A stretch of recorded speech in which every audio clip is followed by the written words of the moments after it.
नमस्कार साथियों, गणित कक्षा 8 के पाठ 3 का प्रश्न संख्या 6 का जो 5वां भाग है वो पिछले टॉपिक में छूट गया था। इसको हम पहले देख लेते हैं।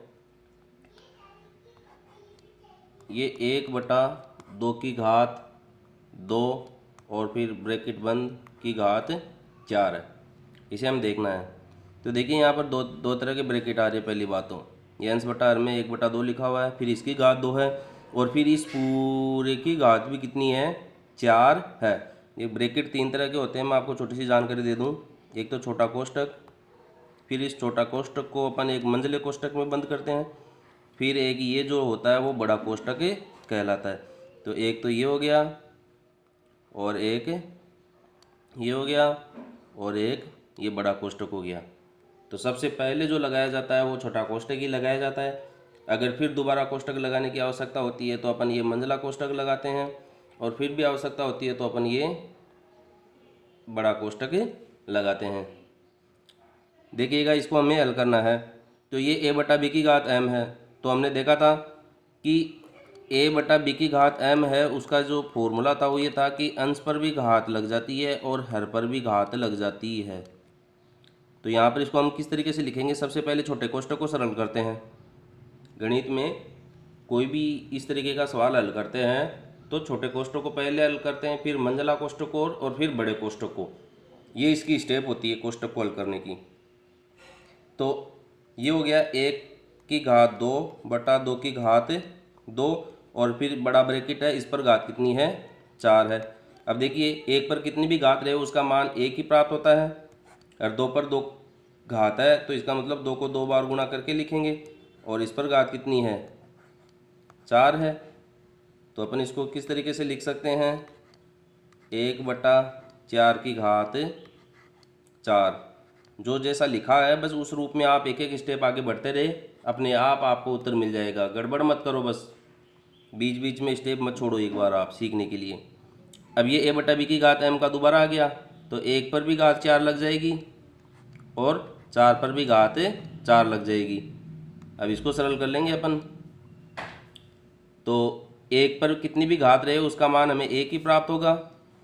अब 4 पर घात 4 है, इसका मतलब 4 को अपन 4 बार गुणा करके लिखेंगे। तो ये हमें मिल गया 1/, इन 4 को इस 4 से गुणा करेंगे तो 16 आ गया, फिर इस 4 को इस 4 से गुणा करेंगे तो फिर 16 आ गया। तो कुल मिला के 16 को 16 से गुणा करेंगे तो 256 प्राप्त होता है। तो ये अपना आंसर आ गया। अब एक क्वेश्चन मैं आपको अभ्यास के लिए लिख के दे रहा हूँ। इसका जो 6वां भाग है वो आपको अभ्यास के लिए करना है। और u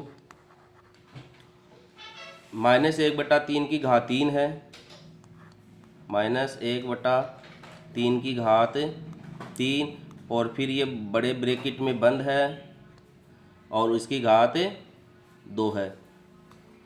अब आपको बस इतना ध्यान रखना है, यहाँ पर ये माइनस चिन्ह है तो इस माइनस चिन्ह को जो फॉर्मूला बताया था कि ऋणात्मक संख्या पर घात सम और विषम होती है तो उसका मान क्या प्राप्त होता है। सम होने पर बताया था प्लस आता है, विषम होने पर बताया था माइनस आता है। तो इसके आधार पर इसको सरल करो, बाकी ये ऐसा का ऐसा ही पूरा सवाल है। अब देखिए, जो प्रश्न संख्या 7 है इसमें हमने एक सूत्र देखा था कि 1 की घात 0 होती है तो उसका मान हमें सदैव 1 प्राप्त होता है।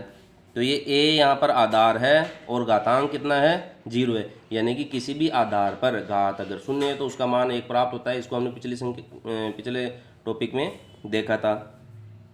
घात का मान 0 है तो उस संख्या का मान अपने को क्या प्राप्त होगा, 1 प्राप्त होगा।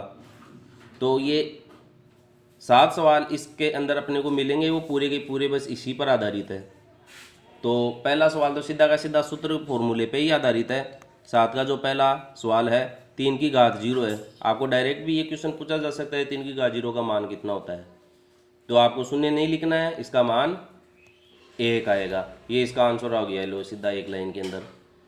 अब जो दूसरा पार्ट है 7 का, इसमें 7 की घात 5 - 5 लिखा हुआ है।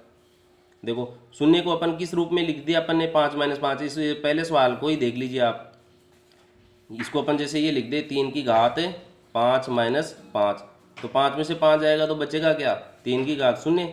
तो बस इसका बदला हुआ रूप क्या है, 3 की घात 5 माइनस 5। अब 5 की जगह 6 माइनस 6, 7 माइनस 7, कुछ भी लिखो आप, कोई दिक्कत नहीं है समझने के तौर पर। तो 5 में से 5 घट जाएगा तो क्या बचेगा,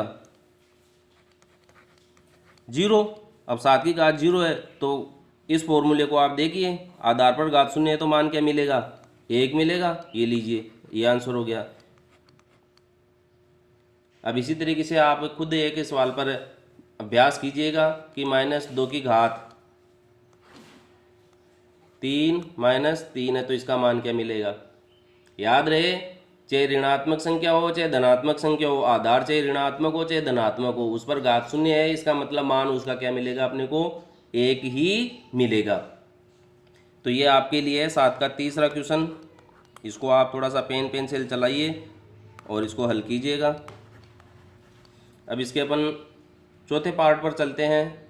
तो वो 2/5 की घात 7 का जो चौथा पार्ट है वह 2/5 की घात 2 + 3 - 5 है। देखिए कुछ नहीं कर रखा है, जैसे यहाँ पर 7 की घात 5 - 5 है तो इस 5 को क्या किया इसने, थोड़ा सा और बदल के लिख दिया, 5 को 2 + 3 लिख दिया। आधार अलग है वो बात अलग है, लेकिन हम केवल घातांक में जो संख्या लिखी हुई उस पर थोड़ा सा विचार विमर्श कर रहे हैं। 5 को क्या लिख दिया, 2 + 3 लिख दिया, 1 + 4 लिख दो, तो सवाल दूसरा बन जाएगा। तो दूसरा सवाल बदलने के लिए है, या आपके अभ्यास के लिए तरीके हैं अलग अलग। तो 2 में 3 जोड़ देंगे तो क्या बन जाएगा, 5। तो फिर 5 में से 5 घट जाएगा तो क्या बचेगा, अब ये हो गया 5 - 5। अब 5 में से 5 घट जाएगा तो क्या बच गया, 0। इसका मतलब 2/5 की घात क्या हो गई, 0। तो इसका मान अपने को क्या मिल गया, 1 मिल गया। ये लीजिए। अब 7 का जो 5वां भाग है वो आप करके देखिए, 2 की घात 0 गुणा 3 की घात 0 है।